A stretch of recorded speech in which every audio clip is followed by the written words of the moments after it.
Okay, quick rundown on how your remote works for your vehicle. Lock button and unlock are both press and release, and we can see the vehicle in the distance. Oh, we've got it running on remote start right now. So to shut it down on the remote start, your key button, push and hold it down for 3 seconds, will start and stop the vehicle. The trunk button, press and release it, and the passenger side sliding door will operate. Press and release it again, and it will close.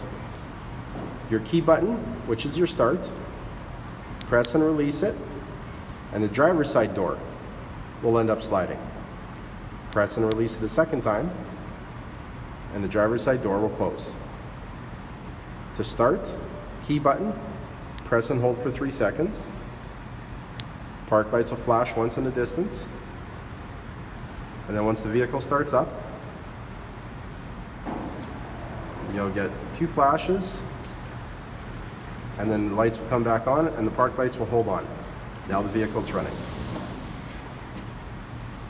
If you decide that you want it off, press and hold your start button down again, 3 seconds, and the lights go off and the vehicle shuts off.